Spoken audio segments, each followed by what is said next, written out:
Hello, everyone.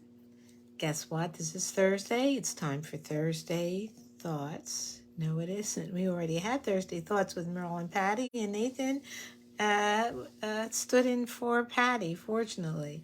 But now it's noontime in the Pacific, and so it's time for Hello, Anita. So I'm starting all over again. Welcome, everybody. Hello. It's time for Merle's Pearls of Business Wisdom. Yes. And uh, the topic for today is really kind of interesting because it's trust. Trust, too much, too soon. I have a lot of things to say about trust, because I was thinking about it last night, and I was thinking about what is it about trust? It's absolutely essential. Trust is one thing that is completely essential to a good relationship. That's really that's, you have to know that and practice it if you want a full-on real relationship. And if you don't have one and you don't have trust, then you'll understand why your relationship isn't cool.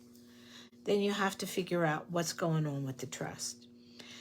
The other thing about trust is that if you trust too quickly, too easily, and just hand it out without any accountability to the other person, also that's not good, because then you're kind of selling yourself short, you're giving yourself away, you're not respecting your own boundaries. And so I think trust is really, guess what? I think trust is like salt is to your body. Oh, that sounds weird, doesn't it? Sounds absolutely weird, but it's completely analogous, because our body needs maybe only the smallest bit of, but it must have salt to live. I mean, other things you can kind of limp along without, but salt you must have in your body to live, period. That's it. However, if you're salting everything you eat, and you eat a lot of salt all the time, indiscriminately, that's too much. It makes you sick. That's how it is with trust. Trust, you must have that trust for a relationship. That essential bit of relationship, emotion, whatever it is, you have to have that trust in order to have an ongoing good relationship. But if you be handling it out all the time, as soon as you meet somebody, oh, I trust him. Oh, yeah, he's nice looking. She's good looking. She smiles. She has a great personality. You know, killers have great personalities. And really true, caring, loyal, helpful, wonderful people may not have a great personality, but they're so incredibly supportive and loving of you. So personality is not what you're looking for. Like being good looking, you can kind of play with how good looking, or good looking in what way. Or sometimes it's not even good looking that's attractive to you. Sometimes we're attracted to people that remind us of people we love, people in our family. And the people in our family aren't always that good looking. So that person that we get attracted to isn't classically, but it's very attractive to us. So attractiveness is good. It brings us to that person, but it's not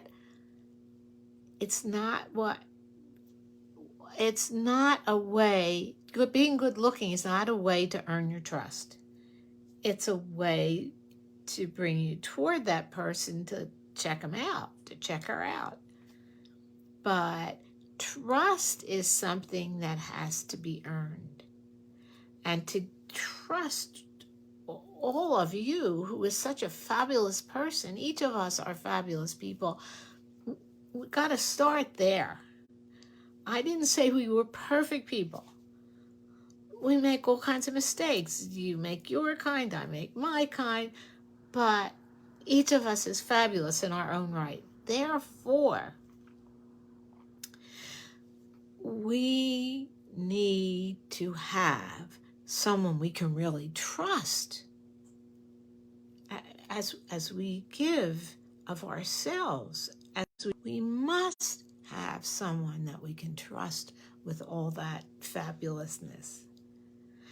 So, and we already established trust is absolutely important. I mean, it's necessary. So what do we do? Okay, it's a new relationship. What do we do? So we give a little bit of trust. So we trust about something that we can afford. If they screw it up, it'll be sad. We'll be disappointed, but it's okay. We'll move on easily. For instance, I'll meet you for lunch at 12, and he never shows up. Well, I couldn't make it. I forgot to tell you. I said, didn't you get the text? That kind of BS. So you already know that person is not reliable. So don't ever plan anything. Don't say, we'll meet together and then we'll go to the show. No. Yeah, I'll meet you. Here's your show. And so that you don't sacrifice some concert or something that you wanted to see because somebody doesn't show up. And it's in that way that you, okay, so he did show up or she did show up. Okay, well, then you can tell them a secret, but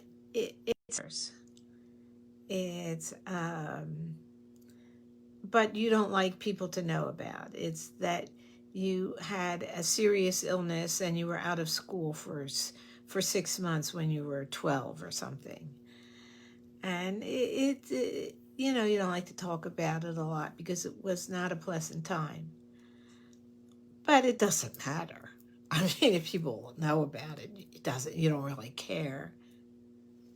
But that's the kind of thing that you tell to somebody, and then you wait a couple of months and see who else that they've had contact with mentions it to you. And then you'll know, oh, so he or she doesn't keep my secrets. Now that gets a little more serious. And in that way, you pick those things in your life that you can afford to test that person on. It doesn't mean that they're not a worthwhile person. It doesn't mean that you can't be friends with them. But it does mean that you may not be really close friends with that person. It may mean that you'll do social things with them, but you won't make a connection. You won't have a relationship with them, a romantic relationship, a close relationship. You won't depend on them for as much as you want to have somebody that you can have a relationship, a love relationship, and depend on them. Now, none of us are perfect. My husband, if you saw earlier today, he's not perfect. But I can trust him. And that's how salt and trust are the same thing. Salt is to your body absolutely essential, but you can't overdo it. And trust is absolutely essential, but you can't trust before that person has earned that trust. I'm so curious, Anita, Victoria, anybody else that watches later, I would absolutely love comments from you, because this is such an important topic. And all of us, if we've had any amount of relationships, have kind of maybe screwed up a little bit on one relationship or the other. If we're lucky, certainly I am. I've ended up with somebody that's trustworthy. Sometimes the people in your life that you can count on and trust aren't necessarily love relationships, by the way. They could be good friends. And it could be particular people in your family. But people that are rock solid, like a good parent and child relationship should be. Not all of us have had that, but a good loving mommy relationship with somebody, that kind of trust, that kind of dependability, and someone who looks out for us. We're responsible. Hey, we're responsible for ourselves and our life.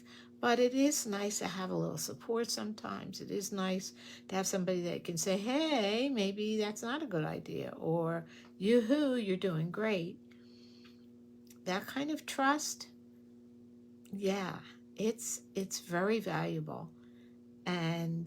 But just remember, just because salt and trust are absolutely necessary doesn't mean you squander it. That's what I'm trying to say. Don't squander it.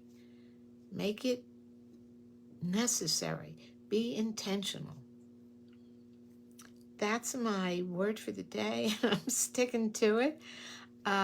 This is we're creating a podcast from this, so it will be available on, I think it already is available on, oh my gosh, I'm going to have to write down.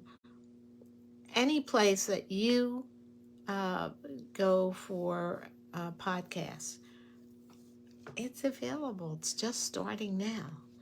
And so write your comments, let me know about it, give me any new topics, but trust. Trust me, I'll read your comments. Have a great week. Don't forget Cracking the Relationship Code. You want some more advice? I'm totally brilliant.